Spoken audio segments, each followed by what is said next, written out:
ಎಲ್ಲ ಒಂದು second P U C ವಿದ್ಯಾರ್ಥಿಗಳಿಗೆ ಟ್ರೂ ಸಿಕೆ ಅಫಿಷಿಯಲ್ ಚಾನಲ್ಗೆ ಸ್ವಾಗತ. ನಾನು ಚೇತನ್ ಸಿಕೆ. ಇವತ್ತಿನ ಈ ವಿಡಿಯೋದಲ್ಲಿ ನಿಮಗೆ second P U C military examination 2025ಕ್ಕೆ ಅಥವಾ ಅರ್ಧವಾರ್ಷಿಕ ಪರೀಕ್ಷೆ 2025ಕ್ಕೆ ಇತಿಹಾಸ ವಿಷಯದ ಹಿಸ್ಟ್ರಿ ವಿಷಯದ ಒಂದು ಪ್ರಶ್ನೆ ಪತ್ರಿಕೆ ನೋಡೋಣ.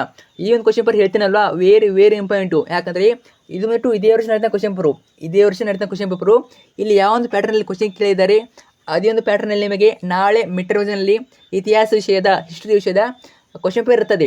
ಅಷ್ಟೇ ಅಲ್ಲದೆ ತುಂಬ ಕ್ವಶನ್ಸ್ ಇಲ್ಲಿ ರಿಪೀಟ್ ಆಗ್ತವೆ. 1 marks, 2 marks, 5 marks, 10 marks repeat ಆಗ್ತವೆ. ಕೊನೆಯವರೆಗೆ ತಪ್ಪದೆ ನೋಡಿ, ಯಾವೆಲ್ಲ ಬರ್ತವೆ ಅವೆಲ್ಲ ಹೇಳ್ತೀನಿ. ಸೊ ಕೊನೆಯವರೆಗೆ ತಪ್ಪದೆ ನೋಡಿ, ಕಡ್ಡಾಯವಾಗಿ ನೋಡಿ. ಓಕೆ, ಬನ್ನಿ ಇವತ್ತಿನ ಈ ಒಂದು ಶುರು ಮಾಡೋಣ. ಅದಕ್ಕೆ ಮುಂಚೆ ಎಲ್ಲ ಫಸ್ಟ್ ಟೈಮ್ ನಮ್ಮ ಒಂದು ಚಾನಲ್ ನೋಡ್ತಾರ ಅಥವಾ ಚಾನಲ್ನ ಏನು ಕೂಡ ಸಬ್ಸ್ಕ್ರೈಬ್ ಮಾಡ್ಕೊಳ್ಳಿಲ್ಲ, ಮಿಸ್ ಮಾಡಿ ಚಾನಲ್ನ ಸಬ್ಸ್ಕ್ರೈಬ್ ಮಾಡ್ಕೊಳ್ಳಿ. ಯಾಕಂದ್ರೆ ಇದೇ ರೀತಿ ಮಿಡ್ ಟರ್ಮ್ ಎಕ್ಸಾಮ್ಗೆ ಪ್ರತಿಯೊಂದು ದೇಶದ ಕ್ವಶನ್ ಪೇಪರ್ ಆಗಿರ್ಬೋದು, ಮತ್ತು passing package, score package, fix ಬಂದ ಪ್ರಶ್ನೆಗಳು ಅವೆಲ್ಲ ಆಗ್ತಿರ್ತವೆ. ಜಸ್ಟ್ ಮೀಟರ್ ಮಾತ್ರವಲ್ಲ, ಆ್ಯನ್ಯುವಲ್ ಎಕ್ಸಾಮ್ ಆಗಿರ್ಬೋದು, ಎಲ್ಲ ಟೆಸ್ಟ್ ಆಗಿರ್ಬೋದು, ಎಲ್ಲ ಕೂಡ ಬರ್ತಾ ಇರ್ತವೆ. ಅವೆಲ್ಲ ಬೇಕು ಅನ್ನೋರು ತಪ್ಪೇನ ಸಬ್ಸ್ಕ್ರೈಬ್ ಮಾಡ್ಕೊಳ್ಳಿ, ಕಡ್ಡಾಯ ಮಾಡ್ಕೊಳ್ಳಿ. ನೀವೇನಾದ್ರು ಮಿಸ್ ಮಾಡ್ಕೊಂಡ್ರೆ ಮತ್ತೆ ಮುಂದೆ ವಿಡಿಯೋ ಸಿಗೋದಿಲ್ಲ, ಮುಂದೆ ಎಲ್ಲ ವಿಡಿಯೋಗಳು ಸಿಗೋದಿಲ್ಲ.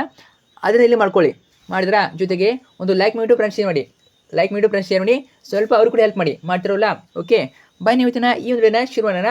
ಓಕೆ, ಮೊದಲಾಗಿ ಅರ್ಧವಾರ್ಷಿಕ ಪರೀಕ್ಷೆ 2025, ದ್ವಿತೀಯ ಪಿ ಯು ಸಿ ಭಾರತದ ಇತಿಹಾಸ, ಇಂಡಿಯನ್ ಹಿಸ್ಟ್ರಿ. ಓಕೆ, ಒಟ್ಟು ಪ್ರಶ್ನೆಗಳು 39, ಗರಿಷ್ಠ ಅಂಕಗಳು 80, ಸಮಯ 3 ಗಂಟೆ, ವಿಷಯ ಸಂಖ್ಯೆ 21. ಓಕೆ, ನಿಮ್ಮ ಜಿಲ್ಲೆಯಲ್ಲಿ ಯಾವ ವಿಷಯ ಮುಗಿದಿವೆ, ನಿಮ್ಮ ಜಿಲ್ಲೆಯಲ್ಲಿ ಇಲ್ಲಿವರೆಗೆ ಎಷ್ಟು ವಿಷಯ ಅರ್ಧವಾರ್ಷಿಕ ಪರೀಕ್ಷೆ ಮುಗಿದಿವೆ ಅವನ್ನೆಲ್ಲ ನಾನು ಕಳಿಸ್ಕೊಡ್ಬೇಕು. ಓಕೆ, ನಿಮ್ಮ ಜಿಲ್ಲೆಯಲ್ಲಿ ಎಷ್ಟು ಮುಗಿದಿವೆ ಅವನ್ನೆಲ್ಲ ನಾನು ಕಳಿಸ್ಕೊಡಿ. ನನಗೆ ಯಾವ ರೀತಿ ಕಳಿಸೋದಂದರೆ, ಇದೇ ಒಂದು ವಿಡಿಯೋ ಕೆಳಗಡೆ ಕಮೆಂಟ್ ಬಾಕ್ಸ್ನಲ್ಲಿ ನನ್ನ ಒಂದು ಟೆಲಿಗ್ರಾಮ್ ಲಿಂಕ್ ಕೊಟ್ಟಿರ್ತೀನಿ. ಸೊ ಇಲ್ಲಿ ಕ್ಲಿಕ್ ಮಾಡಿಬಿಟ್ಟು ಲಿಂಕ್ ಕೊಟ್ಟಿರ್ತೀನಿ, ಅಲ್ಲಿ ಓದ್ಬಿಟ್ಟು ನೀವು ನಿಮ್ಮ ಜಿಲ್ಲೆ ಎಷ್ಟು ಮುಗಿದಿವೆ ಅವನ್ನೆಲ್ಲ ಫೋಟೋ ಹೊಡೆದ್ಬಿಟ್ಟು ಕಳಿಸ್ಕೊಡಿ. ಓಕೆ, ನಿಮ್ಮ ಜಿಲ್ಲೆಯಲ್ಲಿ ಎಲ್ಲ ಕ್ವಶನ್ ಕಳಿಸ್ಕೊಡಿ. ತುಂಬ ಜನ ಹೆಲ್ಪ್ ಆಗ್ತದೆ, ನೀವು ಕಳಿಸೋದ್ರಿಂದ ತುಂಬ ಜನ ಹೆಲ್ಪ್ ಆಗ್ತದೆ. ಕಳಿಸ್ತೀರಲ್ವಾ? ಸೊ ಕಡ್ಡಾಯ ಕಳಿಸ್ಕೊಡಿ, ಎಲ್ಲರೂ ಕೂಡ ಕಳಿಸ್ಕೊಡಿ. ಓಕೆ, ವೇಟ್ ಮಾಡ್ತಾ ಇರ್ತೀನಿ, ಕಳಿಸ್ಕೊಡಿ. ಓಕೆ, ನೋಡ್ತಾ ಹೋಗೋಣ ಕ್ವಶನ್ ಪೇಪರ್. ಈಗ ಭಾಗ ಎ, ಪಾರ್ಟ್ ಎಲ್ಲಿ ನಿಮಗೆ 5 ಮಲ್ಟಿಪಲ್ ಇರ್ತವೆ. ಓಕೆ, ಇಲ್ಲಿ Kannada medium plus English medium ಎರಡು ಕೂಡ ಕೊಟ್ಟಿದ್ದೀನಿ. ಸೊ ಇಬ್ಬರು ಕೂಡ ಹೆಲ್ಪ್ ಆಗ್ತದೆ, ನೋಡ್ಕೊಳ್ಳಿ. ಜಸ್ಟ್ ನಾನೀಗ ಪ್ಯಾಟರ್ನ್ ಹೇಳ್ತಾ ಹೋಗ್ತೀನಿ. ಈಗಾಗಲೇ ಚಾನಲ್ ಹಾಕಿದ್ದೀನಿ ನೋಡಿ, ಇನ್ನೊಂದು ಹಾಕಿದ್ದೀನಿ. ಸೊ ಒಂದಲ್ಲ 2 ಹಾಕಿದ್ದೀನಿ, ಇತಿಹಾಸ ಮೇಲೆ ಇನ್ನೂ 2 ಹಾಕಿದ್ದೀನಿ. ಅಲ್ಲಿ ನೋಡ್ಕೊಳ್ಳಿ ಯಾವ ರೀತಿ ಕ್ವಶನ್ ಕೇಳ್ತಾರೆ, ಯಾವ ರೀತಿ ಬರೀಬೇಕು ಪ್ರತಿಯೊಂದು ಹೇಳಿದ್ದೀನಿ, ಅಲ್ಲಿ ನೋಡ್ಕೊಳ್ಳಿ. ಇವಾಗ ಜಸ್ಟ್ ಪ್ಯಾಟರ್ನ್ ಹೇಳ್ತಾ ಹೋಗ್ತೀನಿ, ಅಬ್ಸರ್ವ್ ಮಾಡ್ತಾ ಹೋಗಿ. ಓಕೆ, ಕ್ವಶನ್ ರಿಪೀಟ್ ಆಗ್ತಾವೆ, ಚೆನ್ನಾಗಿ ಓದ್ಕೊಳ್ಳಿ. ಸೊ ಓಕೆ, 5 ಮಲ್ಟಿಪಲ್ಲು, ಎಲ್ಲ ಕ್ವಶನ್ ಕೂಡ important. Okay, Kannada medium plus English medium ಇದೆ, ನೋಡ್ಕೊಳ್ಳಿ. ಅಷ್ಟು ಮೀರಿ ನಿಮಗೆ ಆನ್ಸರ್ ಗೊತ್ತಿದ್ರಿ ಕಮೆಂಟ್ ಕೂಡ ಮಾಡ್ಬೋದು, ಕಮೆಂಟ್ ಮಾಡಿ. ನಂತರ ಸೊ ನೆಕ್ಸ್ಟು 5 ಮಲ್ಟಿಪಲ್ ಆದಮೇಲೆ ನೆಕ್ಸ್ಟು 2ನೇ ಮನೆ ಬರ್ತದೆ. 2ನೇ ಮನೆಯಲ್ಲಿ ಕೊಟ್ಟಿರೋ ಉತ್ತರಗಳೇ ಸರಿಯಾದವನ್ನು ಆರಿಸಿ ಬಿಟ್ಟ ಸ್ಥಳಗಳನ್ನು ಭರ್ತಿ ಮಾಡಿ. ಬಿಟ್ಟ ಸ್ಥಳ ಪ್ರಶ್ನೆಗಳು 5 ಇರ್ತವೆ. ಸೊ ತುಂಬಾ ಈಸಿ ಪ್ರಶ್ನೆಗಳು, ಬ್ರಾಕೆಟಲ್ಲಿ ಆನ್ಸರ್ನ ಕೊಟ್ಟಿರ್ತಾರೆ, ನೋಡ್ಕೊಳ್ಳಿ. ಎಲ್ಲ ಕ್ವಶನ್ ಕೂಡ ಇಂಪಾರ್ಟೆಂಟು. 5 ಬಿಟ್ಟ ಸ್ಥಳ ಪ್ರಶ್ನೆಗಳು ಇರ್ತವೆ, ಅಂದರೆ 5 ಮಾರ್ಕ್ಸು. ಇನ್ನು 3ನೇ ಮನೆಯಲ್ಲಿ ಹೊಂದಿಸಿ ಬರೀ ಇರ್ತವೆ. ಎ ಇಂದ ಬಿಗೆ ಮ್ಯಾಚ್ ಮಾಡಿಟ್ಟು ಬರೀಬೇಕು. ಇವು ಕೂಡ 5 ಮಾರ್ಕ್ಸಿಗೆ ಇರ್ತದೆ. ಇವು ಕೂಡ 5 ಅಂಕಗಳಿಗೆ ಹೊಂದಿಸಿ ಬರೀ ಪ್ರಶ್ನೆ ಇರ್ತದೆ, ನೋಡ್ಕೊಳ್ಳಿ. ನಂತರ 4th ಮನೆಯಲ್ಲಿ ಒಂದು ವಾಕ್ಯದಲ್ಲಿ ತರಿಸಿ, ಇವು ಕೂಡ 5 ಪ್ರಶ್ನೆ ಇರ್ತವೆ. ಒಂದು ವಾಕ್ಯದಲ್ಲಿ ತರಿಸಿ, ಇವು ಕೂಡ 5 ಪ್ರಶ್ನೆ ಇರ್ತವೆ. ಟೋಟಲಾಗಿ 5 ಮಾರ್ಕ್ಸು. ಸೊ ಎಲ್ಲ ಕ್ವಶನ್ ಇಂಪಾರ್ಟೆಂಟು.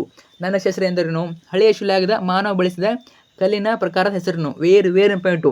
ನನ್ನ ಹೆಸರು ಮತ್ತು ಹಳೆಯ ಶಿಲಾಯುಗದ ಮಾನವ ಬಳಸಿದ ಕಲ್ಲಿನ ಪ್ರಕಾರದ ಹೆಸರೇನು, ಇವೆರಡು ಕ್ವಶನ್ ರಿಪೀಟ್ ಆಗ್ತವೆ, ನೋಡ್ಕೊಳ್ಳಿ. ನಂತರ 3 ರಾಜಧಾನಿ ಯಾವುದು. ಓಕೆ, ಒಂದು ರಾಜ್ಯ ಮನೆತಂದ್ರೆ ರಾಜಧಾನಿ ಕೇಳ್ತಾರೆ, ನೋಡ್ಕೊಳ್ಳಿ. 15 ಭಾರತದ ಮೇಲೆ ದಾಳಿ ಮಾಡಿದ ಮೊದಲ ಮುಸ್ಲಿಮರು ಯಾರು. ಓಕೆ, ಅಥವಾ ಆಂಗ್ಲ ಅಂತಲೂ ಕೇಳ್ಬೋದು, ಇಲ್ಲಿ ಮುಸ್ಲಿಂ ಅಂತ ಕೇಳಿದ್ದಾರೆ. ಓಕೆ, ನೀವು ಬರೀಬೇಕು ಯಾರಂತ. 16ನೇ ಪ್ರಶ್ನೆ, ಮೊಘಲ್ ಸಂತತಿಯ ಸ್ಥಾಪಕ ಯಾರು. ನೋಡಿ, ಸ್ಥಾಪಕರನ್ನು ಕೇಳ್ತಾರೆ, ಮತ್ತು ರಾಜಧಾನಿಯ ಗುಮ ಎಲ್ಲಿ ಆಯಿತು, ಮತ್ತು ರಾಜಧಾನಿ ಯಾವುದು, ಈ ರೀತಿ ಕೇಳ್ತಾರೆ. ಓಕೆ, ಇನ್ನು ಭಾಗ ಬಿ ಬರ್ತದೆ. ಭಾಗ ಬಿಯಲ್ಲಿ ನಿಮಗೆ ಈ ಕೆಳಗಿನ ಯಾವುದಾದ್ರೂ 8 ಪ್ರಶ್ನೆಗಳಿಗೆ ಪ್ರತಿಯೊಂದಕ್ಕೂ 2 ಪದ ಅಥವಾ 2 ವಾಕ್ಯಗಳು ತರಿಸಿ. 2 ಅಂಕ ಪ್ರಶ್ನೆ 8 ಬರಬೇಕು, ಟೋಟಲಾಗಿ 16 ಮಾರ್ಕ್ಸು. ಓಕೆ, ನೋಡ್ಕೊಳ್ಳಿ. ಕ್ವಶನ್ ಎಲ್ಲ ಇಂಪಾರ್ಟೆಂಟು, ರಿಪೀಟ್ ಆಗ್ತವೆ. 17ನೇ ಪ್ರಶ್ನೆ, ವಿಷ್ಣು ಪುರಾಣದ ಪ್ರಕಾರ ಭಾರತದ ವ್ಯಾಪ್ತಿ ಏನು, ವೇರಿ ಇಂಪಾರ್ಟೆಂಟು, ನೋಡ್ಕೊಳ್ಳಿ. ಸೊ ನೆಕ್ಸ್ಟ್ ಹೋಗೋಣ. ನೆಕ್ಸ್ಟ್ ಬಂದ್ಬಿಟ್ಟು 18ನೇ ಪ್ರಶ್ನೆ, ನಿಯೋಲಿತಿಕ್ ಪದದ ಅರ್ಥವೇನು, ವೇರಿ ಇಂಪಾರ್ಟೆಂಟು. ಓಕೆ, ಹಳೆಯ ಶಿಲಾಯುಗ, ಮಧ್ಯ ಶಿಲಾಯುಗ, ಹೊಸ ಶಿಲಾಯುಗ, ಈ 3ರಲ್ಲಿ ಒಂದನ್ನು ಅರ್ಥವನ್ನು ಕೇಳ್ತಾರೆ, ಅಥವಾ ತಾಣಗಳನ್ನ ಕೇಳ್ತಾರೆ 2 ಮಾರ್ಕ್ಸಿಗೆ. ಓಕೆ, ತಾಣಗಳು ಮತ್ತು ಅರ್ಥವನ್ನು ನೋಡ್ಕೊಳ್ಳಿ.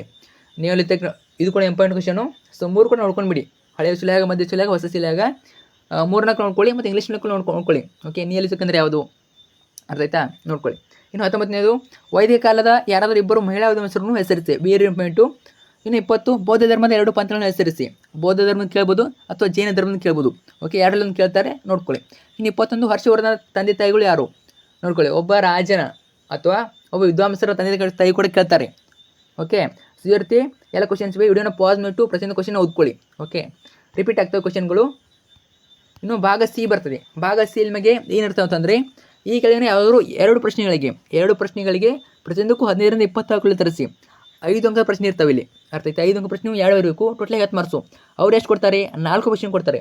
4 ಪ್ರಶ್ನೆ ಕೊಡ್ತಾರೆ. ಆ 4 ಪ್ರಶ್ನೆಯನ್ನು 2 ಪ್ರಶ್ನೆಯನ್ನು ಅಟೆಂಡ್ ಮಾಡಬೇಕು. ಯಾವ ಕ್ವಶ್ಚನ್ ಇಂಪಾರ್ಟೆಂಟ್ ಅಂದರೆ 30ನೇ ಪ್ರಶ್ನೆ, ಸಿಂಧೂ ನಾಗರಿಕತೆಯ ನಗರ ಯೋಜನೆಯನ್ನು ನಿರೂಪಿಸಿ ಅಥವಾ ವಿವರಿಸಿ ಅಂತ ಕೇಳ್ತಾರೆ. Very very important.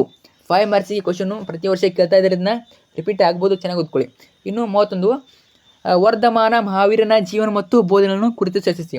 ಸೊ ಕೇಳ್ಬೋದು. 5 ಅಂಕಗಳಿಗೆ 5 ಮಾರ್ಕ್ಸಿಗೆ ಕೇಳ್ಬೋದು. ವರ್ಧಮಾನ ಮಹಾವೀರನ ಕೇಳಿದರೆ ಯಾವುದಕ್ಕೂ ಓದ್ಕೊಂಡಿರಿ. ಇನ್ನು 32, ಹರ್ಷವರ್ಧನ ಸಾಧನೆಗಳನ್ನು ವಿವರಿಸಿ. ಒಬ್ಬ ರಾಜನ ಅಥವಾ ಹರ್ಷವರ್ಧನ್ ಅಮೋಘ ವರ್ಷನ ಕೇಳಿದಿರಲಿ ಅಥವಾ ಹರ್ಷವರ್ಧನ್ ಕೇಳ್ಬೋದು. ಹರ್ಷವರ್ಧನ ಕೂಡ ಕೇಳ್ಬೋದು. ಅಮೋಘ ವರ್ಷ ಕೂಡ ಇಂಪಾರ್ಟೆಂಟ್ ನೋಡ್ಕೊಳ್ಳಿ. ಅಮೋಘ ವರ್ಷನ ಸಾಧನೆಗಳನ್ನು ವಿವರಿಸಿ.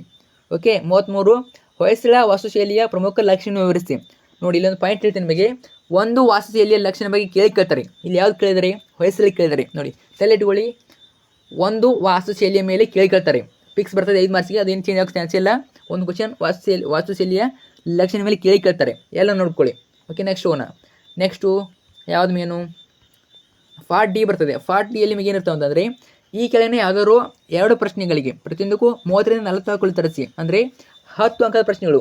ನೀವು 2 ಇರಬೇಕು. ಟೋಟಲಾಗಿ 20 ಮಾರ್ಕ್ಸು. ಅವರು 4 ಪ್ರಶ್ನೆ ಕೊಟ್ಟಿರ್ತಾರೆ. ಆ 4 ಪ್ರಶ್ನೆಯನ್ನು 2 ಕ್ವಶನ್ ಅಟೆಂಡ್ ಮಾಡಬೇಕು. ನೋಡಿ, ಕ್ವಶನ್ ನೋಡ್ತಾ ಹೋಗೋಣ. ಗುಪ್ತರ ಕಾಲವನ್ನು ಭಾರತದಲ್ಲಿ ಇತಿಹಾಸ ಸುವರ್ಣಯುಗ ಎಂದು ಏಕೆ ಕರೆಯುತ್ತಾರೆ? ನೋಡಿ, ಬೇಕಾದ್ರೆ ಕ್ವಶನ್ ಬರ್ ತೆಗೆದು ನೋಡಿ. ಎಲ್ಲ ಕ್ವಶನ್ ಬರಲಿ ಇದನ್ನು ಕ್ವಶನ್ ಕೇಳೇ ಇರ್ತಾರೆ. ಓಕೆ. ಅನ್ನಲ್ ಆಗಿರ್ಬೋದು. ಎಲ್ಲ ಕ್ವಶನಲ್ಲಿ ಈ ಕ್ವಶನ್ ಇದ್ದಿರ್ತದೆ. ವೆರಿ ಇಂಪಾರ್ಟೆಂಟ್ ನೋಡ್ಕೊಳ್ಳಿ. ಗುಪ್ತರ ಕಾಲವನ್ನು ಭಾರತದ ಇತಿಹಾಸದಲ್ಲಿ ಸುವರ್ಣಯುಗ ಎಂದು ಏಕೆ ಕರೆಯುತ್ತಾರೆ? ಓಕೆ. ಇನ್ನು 35, ಇಮ್ಮಡಿ ಪುಲಕೇಶಿ ಸಾಧನೆಗಳನ್ನು ವಿವರಿಸಿ. ಇದು ಕೂಡ ಇಂಪಾರ್ಟೆಂಟು. 36, ದೆಹಲಿ ಸುಲ್ತಾನನ ಕೊಡುಗೆಗಳನ್ನು ಚರ್ಚಿಸಿ. 37, ಅಕ್ಬರ್ನ ಸಾಧನೆಗಳನ್ನು ವಿವರಿಸಿ. ಎಲ್ಲ ಕ್ವಶನ್ ಕೂಡ ಇಂಪಾರ್ಟೆಂಟು. ಅಥವಾ ಇನ್ನೊಂದು ಕೇಳ್ಬೋದು ನಿಮಗೆ, ಬುದ್ಧನ ಬೋಧನೆಗಳು. 10 ಮಾರ್ಕ್ಸಿಗೆ ಕೇಳ್ತಾರೆ. ವೆರಿ ಇಂಪಾರ್ಟೆಂಟ್ ನೋಡ್ಕೊಳ್ಳಿ. ಇನ್ನು ಭಾಗ ಈ ಪಾರ್ಟಿಯಲ್ಲಿ ನಿಮಗೆ ಈ ಕೆಳಗಿನ ಘಟನೆಗಳನ್ನು ಕಾಲಕ್ರಮದಲ್ಲಿ ಬರೆಯಿರಿ. ಕಾಲಾನುಕ್ರಮ ಅಂದರೆ ಏನು?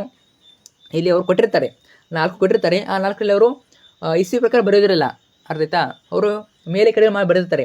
ಅದನ್ನು ನೀವು ಸರಿಯಾಗಿ ಬರೀಬೇಕು. ಇಸ್ವಿ ಪ್ರಕಾರ ಬರೀಬೇಕು. ಶಿವಾಜಿಯ ಕಿರೀಟಧಾರಣೆ, 3ನೇ ಬೌದ್ಧ ಸಮ್ಮೇಳನ, ಆರ್ಯ ಆಗಮನ, ತಕ್ಕೊಳಂ ಕದನ. ಇದರಲ್ಲಿ ಮೊದಲು ಯಾವ್ದು ಬರ್ತದೆ ಅದನ್ನು ಬರೀಬೇಕು. 2ನೇದು ಯಾವ್ದು ಬರ್ತದೆ, 3ನೇದು ಯಾವ್ದು ಬರ್ತದೆ, 4ನೇದು ಬರ್ತದೆ. ಇಷ್ಟೇ ನೋಡಿ. ಇಷ್ಟಕ್ಕೆ 4 ಮಾರ್ಕ್ಸು. ನಂತರ ಭಾಗ ಎಫ್ ಲಾಸ್ಟ್ ಮೇನು. ಇದಂತೂ ಬರೋಕ್ಕೆ ಬರಲೇಬೇಡಿ. ಅಷ್ಟೊಂದು ಈಸಿ ಪ್ರಶ್ನೆ. ಏನು? ಮ್ಯಾಪ್ ಬರ್ತದೆ. ಭಾರತದ ನಕ್ಷೆ ಕೊಟ್ಟಿರ್ತಾರೆ. ಓಕೆ. ಸ್ಥಳಗಳನ್ನು ಕೊಟ್ಟಿರ್ತಾರೆ, ಗುರುತಿಸಬೇಕು. ನಿಮಗೆ ಒದಗಿಸಿರುವ ಭಾರತದ ಭೂಪಟದಲ್ಲಿ ಈ ಕೆಳಗಿನ ಐತಿಹಾಸಿಕ ಸ್ಥಳಗಳನ್ನು ಗುರುತಿಸಿ ಮತ್ತು ಗುರುತಿಸಿದ ಪ್ರತಿಯೊಂದು ಸ್ಥಳದ ಬಗ್ಗೆ 2 ವಾಕ್ಯಗಳು ಉತ್ತರಿಸಿ. ಅರ್ಥ ಆಯ್ತಾ? 2 ವಾಕ್ಯಗಳು ವಿವರಣೆ ನೀಡಿ. ಅವರು 5 ಸ್ಥಳಕ್ಕೆ ಬರೀಬೇಕು ನೀವು. ಅರ್ಥ ಆಯ್ತಾ? ಎಷ್ಟು ಕೊಟ್ಟಿದ್ದಾರೆ ಅವರು? 5 ಸ್ಥಳ ಕೊಟ್ಟಿದ್ದಾರೆ. ಆ 5 ಸ್ಥಳವನ್ನು ನೀವು ಗುರುತಿಸ್ಬಿಟ್ಟು ಅವರೇ ನಕ್ಷೆ ಕೊಡ್ತಾರೆ. ನೀವೇನು ತೆಗಿಯೋಗಿಲ್ಲ, ಅವರೇ ಕೊಡ್ತಾರೆ. ಇವು 5 ಸ್ಥಳ ಗುರುತಿಸ್ಬಿಟ್ಟು ಅದರ ಬಗ್ಗೆ 1-2 ವಾಕ್ಯದಲ್ಲಿ ಬರೀಬೇಕು. ಓಕೆ. ನಿಮಗೆ 5 ಮಾರ್ಕ್ಸು ಬರೀ ಗುರುತಿಸೋದಕ್ಕೆ, ಇನ್ನು 5 ಮಾರ್ಕ್ಸು ಅದ್ರ ಬಗ್ಗೆ 1-2 ವಾಕ್ಯದಲ್ಲಿ ಬರೆಯೋದಕ್ಕೆ. ಓಕೆ. ತುಂಬ ಏನಿಲ್ಲ, 1-2 ಪಾಯಿಂಟ್ ಬರೀರಿ ಸಾಕು. ಕಂಚಿನ ಮೇಲೆ ಸೊ ಅಂತ ರಾಜ್ಯನೇ ಬರೀರಿ. ಅದು ಮತ್ತೆ ಅದ್ರ ಬಗ್ಗೆ ಏನು ಪ್ರಸಿದ್ಧ ಇದೆ ಅದೊಂದು ಬರೀರಿ. ಸೊ 2 ಪಾಯಿಂಟ್ ಆಯಿತು. ಇದೇ ರೀತಿ ತಕ್ಷಶಿಲಾ ಎಲ್ಲಿದೆ, ಎಲ್ಲಿ ಬರ್ತದೆ ಅದು, ಅದರ ರಾಜಧಾನಿ ಇದ್ದರೆ ಅದನ್ನು ಬರೀರಿ. 1 ಪಾಯಿಂಟ್ ಬರೀರಿ. ಪಾಟ್ಲಿಪುತ್ರ, ಪಾನಿಪತ್, ದೇವಗಿರಿ. ಅರ್ಥ ಆಯ್ತಾ? ಇವೇ ಬರ್ತಂತ ಹೇಳೋಕ್ಕಾಗಲ್ಲ. ಹಾಕಿದೆ ನೋಡಿ ಚಾನಲ್ಲಿ. ಇದು ಪ್ಲಸ್ 2 ಕ್ವಶನ್ ಹಾಕಿದ್ದೀನಿ. ಅಷ್ಟು ನೋಡ್ಕೊಳ್ಳಿ ಸಾಕು. ರಿಪೀಟ್ ಆಗ್ತವೆ, ಅವೇ ಬರ್ತವೆ. ಓಕೆ. ಸೊ ನೋಡ್ಕೊಳ್ಳಿ. ನಿಮಗೆ ಗೊತ್ತಿಲ್ಲ ಅಂದರೆ ಏನು ಇರಬೇಕು, ಗೊತ್ತಿಲ್ಲ ಅಂದರೆ ವಿಡಿಯೋ ಹಾಕಿರ್ತೀನಿ ನೋಡಿ. ಈಗೆಲ್ಲ ಹಾಕಿದ್ದೀನಿ ಅನ್ಯುವಲ್ ಎಕ್ಸಾಮ್ಗೆ. ಹೋದ ವರ್ಷ ಹಾಕಿದ್ದೀನಿ. ಸೊ ನೋಡ್ಕೊಳ್ಳಿ, ಅಲ್ಲಿ ಹಾಕಿದ್ದೀನಿ ಭಾರತ ನಕ್ಷೆ ಅಂತ ಹಾಕಿದ್ದೀನಿ. ನೋಡ್ಕೊಳ್ಳಿ. ಇನ್ನು ಭಾಗ ಎಫ್ ಅಲ್ಲಿ ನಿಮಗೆ ಇದು ಏನಿರ್ತದೆ ಅಂದರೆ ದೃಷ್ಟಿ ವಿಕಲಚೇತನ ಇದ್ದರೆ ಅವ್ರಿಗೆ ಮಾತ್ರ ಇದು. ಓಕೆ. ನಿಮಗೆ ಅನುಭವ ಆಗೋದಿಲ್ಲ. ಯಾರಾದರೂ ಇದ್ದರೆ ದೃಷ್ಟಿ ವಿಕಲಚೇತನ ಅಥವಾ ವಿಸುವಲಿ ಚಾಲೆಂಜ್ ಸ್ಟೂಡೆಂಟ್ ಆಗಿದ್ದರೆ ಇದನ್ನ ಕ್ವಶನ್ ಅಟೆಂಡ್ ಮಾಡ್ಬೋದು. 10 ಅಂಕಗಳಿಗೆ ಇಂಪಾರ್ಟೆಂಟ್ ನೋಡ್ಕೊಳ್ಳಿ. ಓಕೆ. ಸೊ ಇದು ಅನ್ವಯ ಆಗೋದಿಲ್ಲ ನಿಮಗೆ ಭಾಗ ಎಫ್. ಇದು ಜಸ್ಟು ಬೇರೆ ವಿದ್ಯಾರ್ಥಿಗಳು ಮಾತ್ರ, ವಿಕಲಚೇತನಿಗೆ ಮಾತ್ರ. ಇಷ್ಟು ಈ ಪ್ರಶ್ನೆ ಪತ್ರಿಕೆ ಮತ್ತೆ ಕಳಿಸ್ಕೊಡಿ. ನಿಮ್ಮ ಜಿಲ್ಲೆಯಲ್ಲಿ ಎಷ್ಟು ಮುಗಿದಿವೆ ಅವನ್ನೆಲ್ಲ ಕಳಿಸ್ಕೊಡಿ. ನಾನು ಕಳಿಸ್ತೀರ ಅಂದ್ಕೊಂಡಿದ್ದೀನಿ, ಕಳಿಸ್ತೀರಲ್ವಾ? ಸೊ ಕಡ್ಡಾಯ ಕಳಿಸ್ಕೊಡಿ, ಹೆಲ್ಪ್ ಆಗ್ತದೆ. ಮತ್ತು ಫ್ರೆಂಡ್ಸ್ ಶೇರ್ ಮಾಡಿ. ಡೌಟ್ ಇದೆ ಕಮೆಂಟ್ ಮಾಡಿ. Thank you.